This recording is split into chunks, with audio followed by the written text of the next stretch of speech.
ಜ್ಯೋತಿಷ್ಯದ ಭವಿಷ್ಯದಲ್ಲಿ ಹೆಂಗೆ ಅಂದರೆ, ಒಂದು ಸಂಕ್ರಾಂತಿಯ ಫಲ, ಇನ್ನೊಂದು ಯುಗಾದಿಯ ಫಲ. ಸೂರ್ಯನನ್ನು ಮೊದಲು ಮಾಡೋದು ಒಂದು, ಚಂದ್ರನನ್ನು ಇಟ್ಕೊಳ್ಳೋದು ಒಂದು. ಈ ಸಂಕ್ರಾಂತಿ ಫಲದಲ್ಲಿ ಸೂರ್ಯ ಉತ್ತರಾಯಣದ ಕಡೆ ಹೋಗ್ತಾನೆ. ಇದು ವಿಶೇಷವಾಗಿ ರಾಜರಿಗೆ, ಮಹಾರಾಜರಿಗೆ, ದೊಡ್ಡ ದೊಡ್ಡ ವ್ಯಾಪಾರಸ್ಥರಿಗೆ, ದುಡಿಮೆದಾರರಿಗೆ ಬರುತ್ತೆ ಇದು. ಹೀಗಾಗಿ 14 ಸಂಕ್ರಾಂತಿ ಕಳೆದ ಮೇಲೆ ಈ ಭವಿಷ್ಯವನ್ನು ಹೇಳ್ಬೋದು. ಯುಗಾದಿ ಕಳೆದ ಮೇಲೆ ಮಳೆ, ಬೆಳೆಗಳು, ರೈತರದು, ಜಗಜೀವನ, ಭೂಮಿದು ಹೇಳ್ಬೋದು. ಈಗ ಅತಂತ್ರ ಇದೆ ಈಗ ಅಲ್ವೇ. ಈ ಅತಂತ್ರದಲ್ಲಿ ಹೇಳೋದು ಕಷ್ಟ. ಮುಂದೆ 26 ಸ್ವಲ್ಪ ಕಷ್ಟ ಇದೆ, ಹೇಳ್ತೀನಿ ಯುಗಾದಿ ಮುಂದೆ. ಸಾಕಷ್ಟು ಜನರಿಗೂ ಕೂಡ ಒಂದು ಹೊಸ ನಿರೀಕ್ಷೆಗಳು. ಈ ವರ್ಷ ಬಹಳಷ್ಟು ಕಹಿ ಘಟನೆಗಳು ಬಹಳಷ್ಟು ಜನರಲ್ಲಿ ಆಗಿ ಹೋಗಿದ್ದಾವೆ. ಇದಕ್ಕಿಂತ ಕಷ್ಟ ಆಗುತ್ತೆ ಮುಂದೆ 26. 25 ನಡೀತಲ್ಲ, ಇದಕ್ಕಿಂತ ಕಷ್ಟ ಆಗುತ್ತೆ. 8-10% ಜಗತ್ತೇ ಮುಳುಗಿ ಹೋಗೋ ಲಕ್ಷಣ ಇದೆ. ಯುಗಾದಿಲಿ ಹೇಳ್ತೀನಿ ಅದೆಲ್ಲ.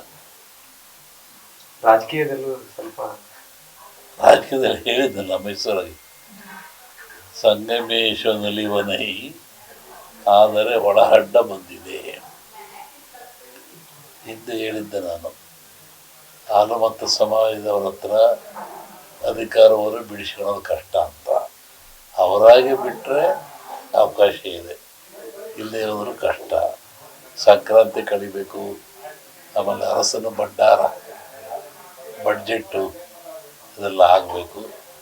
ಆದಮೇಲೆ ಅವರಾಗಿ ಬಿಟ್ಟು ಸಾಧ್ಯ ಇದೆ, ಇಲ್ಲಿಯವರು ಕಷ್ಟ ಇದೆ. ಇಡೀ ದೇಶದ ನೋಡಿದ್ರೆ ಸೆಂಟ್ರಲ್ಲಿ ಸ್ವಲ್ಪ ಕಷ್ಟ ಆಗುತ್ತೆ.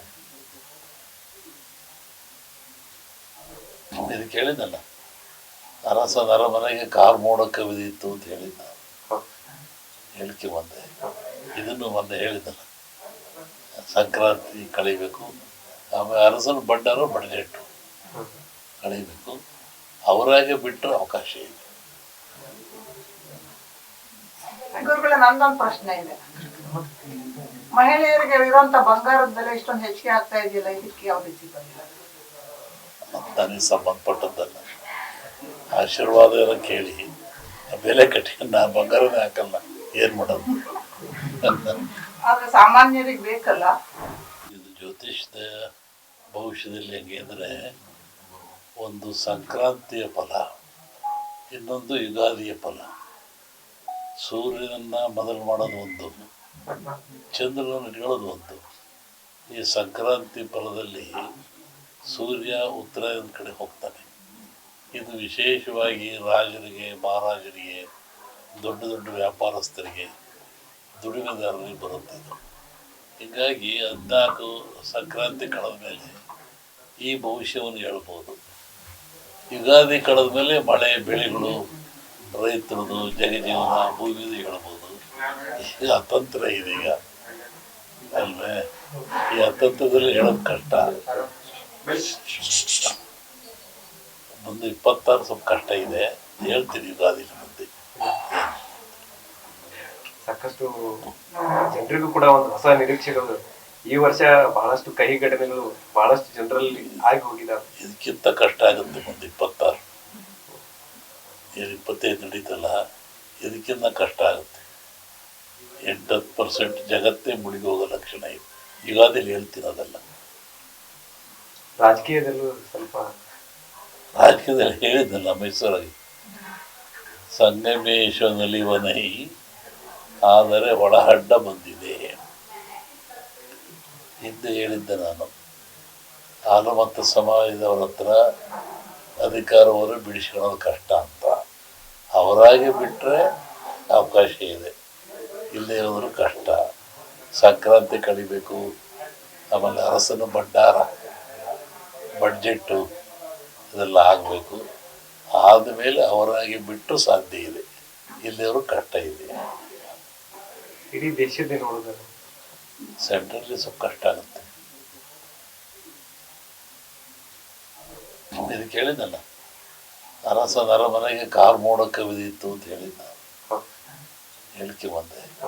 ಇದನ್ನು ಮೊನ್ನೆ ಹೇಳಿದ್ದಲ್ಲ, ಸಂಕ್ರಾಂತಿ ಕಳಿಬೇಕು, ಆಮೇಲೆ ಅರಸನ ಬಂಡಾರ ಬಡ್ಜೆಟ್ಟು ಕಳಿಬೇಕು. ಅವರಾಗೆ ಬಿಟ್ಟರೆ ಅವಕಾಶ ಇದೆ.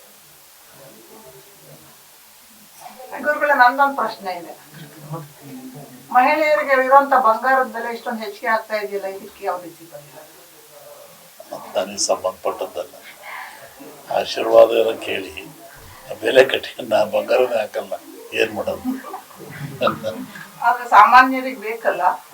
ಇದು ಜ್ಯೋತಿಷ್ಯದ ಭವಿಷ್ಯದಲ್ಲಿ ಹೆಂಗೆ ಅಂದರೆ, ಒಂದು ಸಂಕ್ರಾಂತಿಯ ಫಲ, ಇನ್ನೊಂದು ಯುಗಾದಿಯ ಫಲ. ಸೂರ್ಯನನ್ನು ಮೊದಲು ಮಾಡೋದು ಒಂದು, ಚಂದ್ರನನ್ನು ಇಟ್ಕೊಳ್ಳೋದು ಒಂದು. ಈ ಸಂಕ್ರಾಂತಿ ಫಲದಲ್ಲಿ ಸೂರ್ಯ ಉತ್ತರಾಯಣದ ಕಡೆ ಹೋಗ್ತಾನೆ. ಇದು ವಿಶೇಷವಾಗಿ ರಾಜರಿಗೆ, ಮಹಾರಾಜರಿಗೆ, ದೊಡ್ಡ ದೊಡ್ಡ ವ್ಯಾಪಾರಸ್ಥರಿಗೆ, ದುಡಿಮೆದಾರರಿಗೆ ಬರುತ್ತೆ ಇದು. ಹೀಗಾಗಿ 14 ಸಂಕ್ರಾಂತಿ ಕಳೆದ ಮೇಲೆ ಈ ಭವಿಷ್ಯವನ್ನು ಹೇಳ್ಬೋದು. ಯುಗಾದಿ ಕಳೆದ ಮೇಲೆ ಮಳೆ, ಬೆಳೆಗಳು, ರೈತರದು, ಜಗಜೀವನ, ಭೂಮಿದು ಹೇಳ್ಬೋದು. ಈಗ ಅತಂತ್ರ ಇದೆ ಈಗ ಅಲ್ವೇ? ಈ ಅತಂತ್ರದಲ್ಲಿ ಹೇಳೋದು ಕಷ್ಟ. ಒಂದು 26 ಸ್ವಲ್ಪ ಕಷ್ಟ ಇದೆ, ಹೇಳ್ತೀನಿ ಯುಗಾದಿ ಮುಂದೆ. ಸಾಕಷ್ಟು ಜನರಿಗೂ ಕೂಡ ಒಂದು ಹೊಸ ನಿರೀಕ್ಷೆಗಳು ಈ ವರ್ಷ ಬಹಳಷ್ಟು ಕಹಿ ಘಟನೆಗಳು ಬಹಳಷ್ಟು ಜನರಲ್ಲಿ ಆಗಿ ಹೋಗಿದ್ದಾವೆ. ಇದಕ್ಕಿಂತ ಕಷ್ಟ ಆಗುತ್ತೆ ಮುಂದೆ 26. 25 ನಡೀತಲ್ಲ, ಇದಕ್ಕಿಂತ ಕಷ್ಟ ಆಗುತ್ತೆ. 8-10% ಜಗತ್ತೇ ಮುಳುಗಿ ಹೋಗೋ ಲಕ್ಷಣ ಇದೆ. ಯುಗಾದಿಲಿ ಹೇಳ್ತೀನಿ ಅದೆಲ್ಲ. ರಾಜಕೀಯದಲ್ಲೂ ಸ್ವಲ್ಪ ರಾಜಕೀಯದಲ್ಲಿ ಹೇಳಿದ್ನಲ್ಲ ಮೈಸೂರಾಗಿ, ಸಂಗಮೇಶ್ವರನಲ್ಲಿ ವನೈ ಆದರೆ ಒಳಹಡ್ಡ ಬಂದಿದೆ. ಹಿಂದೆ ಹೇಳಿದ್ದೆ ನಾನು, ಹಾಲು ಮತ್ತು ಸಮಾಜದವ್ರ ಹತ್ರ ಅಧಿಕಾರವನ್ನು ಬಿಡಿಸ್ಕೊಳ್ಳೋದು ಕಷ್ಟ ಅಂತ. ಅವರಾಗಿ ಬಿಟ್ಟರೆ ಅವಕಾಶ ಇದೆ, ಇಲ್ಲೇ ಹೋದರೂ ಕಷ್ಟ. ಸಂಕ್ರಾಂತಿ ಕಳಿಬೇಕು, ಆಮೇಲೆ ಅರಸನ ಭಂಡಾರ, ಬಡ್ಜೆಟ್ಟು ಇದೆಲ್ಲ ಆಗಬೇಕು. ಆದಮೇಲೆ ಅವರಾಗಿ ಬಿಟ್ಟು ಸಾಧ್ಯ ಇದೆ, ಇಲ್ಲಿಯವರು ಕಷ್ಟ ಇದೆ. ಇಡೀ ದೇಶದ ನೋಡಿದ್ರೆ ಸೆಂಟ್ರಲ್ಲಿ ಸ್ವಲ್ಪ ಕಷ್ಟ ಆಗುತ್ತೆ. ಇದು ಕೇಳಿದ್ದಲ್ಲ, ಅರಸನ ಅರಮನೆಗೆ ಕಾರ್ ಮೋಡ ಕವಿದಿತ್ತು ಅಂತ ಹೇಳಿದ್ದ, ಹೇಳಿಕೆ ಬಂದೆ. ಇದನ್ನು ಮೊನ್ನೆ ಹೇಳಿದ್ದಲ್ಲ, ಸಂಕ್ರಾಂತಿ ಕಳಿಬೇಕು, ಆಮೇಲೆ ಅರಸನ ಬಂಡಾರ ಬಡ್ಜೆಟ್ಟು ಕಳಿಬೇಕು. ಅವರಾಗೆ ಬಿಟ್ಟರೆ ಅವಕಾಶ ಇದೆ. ಗುರುಗಳ ನಂದೊಂದು ಪ್ರಶ್ನೆ ಇದೆ. ಮಹಿಳೆಯರಿಗೆ ಇರುವಂತ ಬಂಗಾರದ ಬೆಲೆ ಇಷ್ಟೊಂದು ಹೆಚ್ಚಿಗೆ ಆಗ್ತಾ ಇದೆಯಲ್ಲ, ಇದಕ್ಕೆ ಯಾವ ರೀತಿ ಪರಿಹಾರ? ನನಗೆ ಸಂಬಂಧಪಟ್ಟದ್ದಲ್ಲ. ಆಶೀರ್ವಾದ ಏನೋ ಕೇಳಿ ಬೆಲೆ ಕಟ್ಟಿ ನಾನು ಬಂಗಾರನೇ ಹಾಕಲ್ಲ, ಏನು ಮಾಡೋದು? ಆದ್ರೆ ಸಾಮಾನ್ಯರಿಗೆ ಬೇಕಲ್ಲ.